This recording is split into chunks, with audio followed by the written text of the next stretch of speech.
So last night, Donald Trump, President Trump, after arguing with Zelensky in the Oval Office, decided to throw his hat in the ring of one of the great sport debates that we have had in this country in a long, long time, the Pwte Rose. Should he be in the Hall of Fame? Should he not be in the Hall of Fame? And he fired off a tweet on X, formerly known as Twitter, and let everybody know that what he thinks about the situation, because, you know, that's what presidents usually do, right? But either way, neither here nor there. Donald Trump wrote last night on Twitter, Major League Baseball didn't have the courage or decency to put the late, great Pwte Rose, also known as Charlie Hustle, into the Baseball Hall of Fame. Now he's dead. He will never experience the thrill of being selected, even though he was a far better player than most of those who made it, and could only be named posthumously.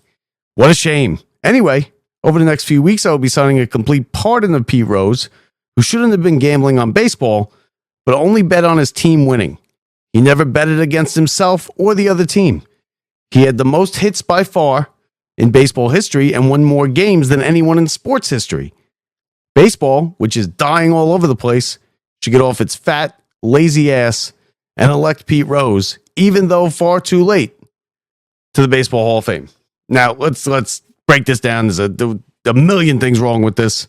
First of all, whether he pardons him or not is irrelevant. There's no charges against Pwte Rose for gambling or anything really having to do with gambling.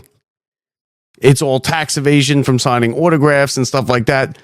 So that's irrelevant. Whatever he wants to do, if he wants to pardon him, that's his prerogative. He has that power. He can pardon Pwte Rose. It is what it is.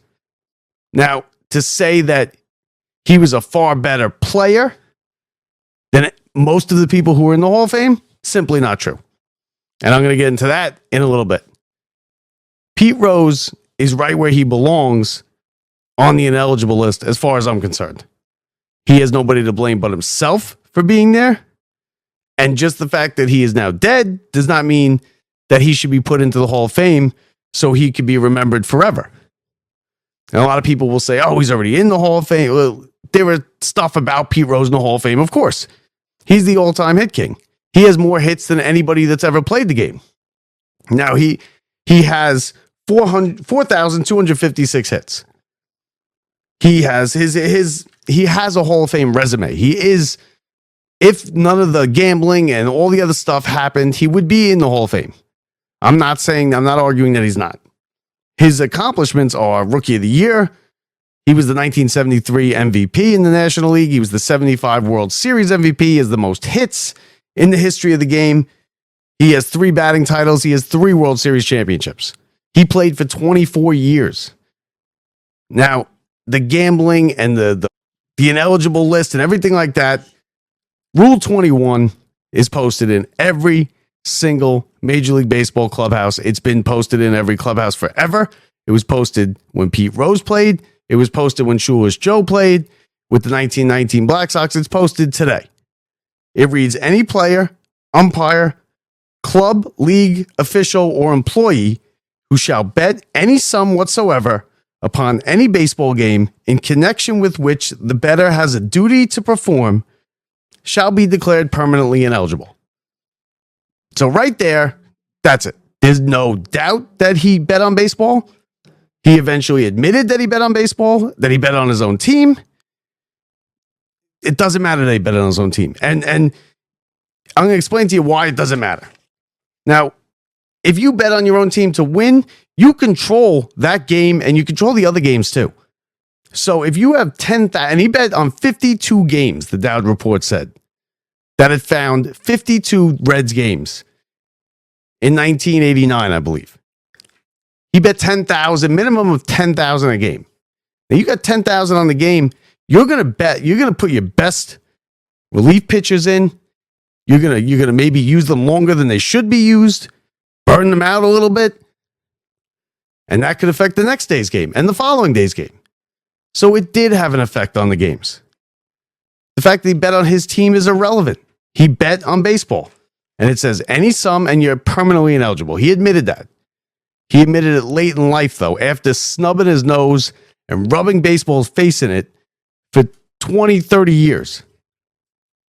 And the reason he admitted it is because he was running out of money because he's a degenerate gambler. And he was until the day he died. Lived in Vegas. Every single year on Hall of Fame weekend, Pete Rose would be in Cooperstown signing autographs for money and stubbing it right in baseball's face. He would sign copies of the Dowd Report. He would sign copies of his mugshot. He would sign baseballs, and he would write on it, sorry I bet on baseball, Pete Rose. I met Pete Rose multiple times in Florida at his restaurant. He had a restaurant in South Florida, chain of restaurants in South Florida. He did a radio show from there. I met him multiple times. All right. He was not. I have no personal opinion on him.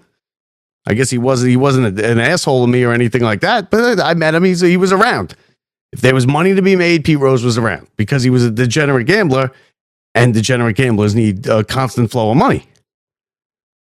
Now, as far as the rest of the stuff that Donald Trump said, completely wrong. Is he far better than most of the people in the Hall of Fame? No. You can make the argument that Pete Rose is the most overrated player in baseball history. I'm not saying it's right, but you can make that argument. You cannot make the argument that he's one of the greatest players in baseball history. He's first in the simplest categories. He's first in games played. He's first in at-bats. He's first in outs made. He's first in singles. He's second in doubles, sixth in total bases, 75th in triples. He's not in the top 100 in home runs, and he's not in the top 100 of stolen bases. His rankings fall as the hits get more valuable. So he played forever. He's first in good categories, and he's first in bad categories. Grounded into double play first. Grounded into more double plays than anybody in baseball history. Had more bats than anybody in baseball history. Hit more singles than anybody in baseball history. He clearly drops out of the one of the best players of all time conversation when his longevity is taken out of the numbers and you use averages. When you look at his batting average, his on-base percentage, his slugging percentage, his OPS, none of them. He's not in the top 100 on any of them. So once you start looking at the averages, which levels the playing field, he's not one of the top players of all time. The numbers aren't there. His longevity was his greatest attribute. Now, was he a good hitter? Of course he was a good hitter. He had a .303 career average. Ty Cobb, who's second on the hits list and had about 3,000 less at-bats than Pete Rose, has a .344 average, 44 points higher or 41 points higher than Pete Rose.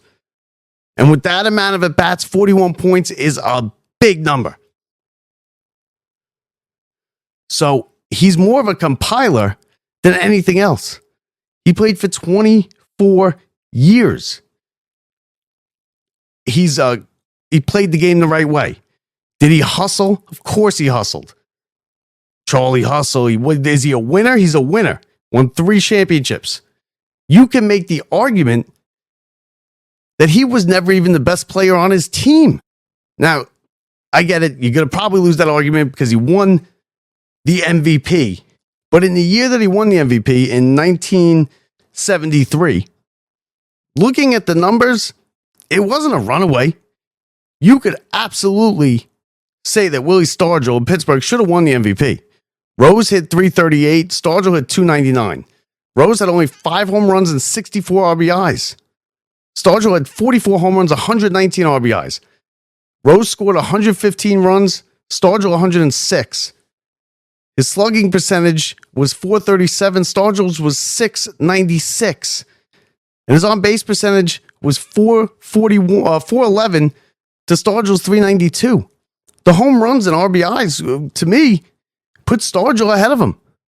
But you can make the argument that he was never even the best player on his team. He was not the best player on on any of those Reds teams.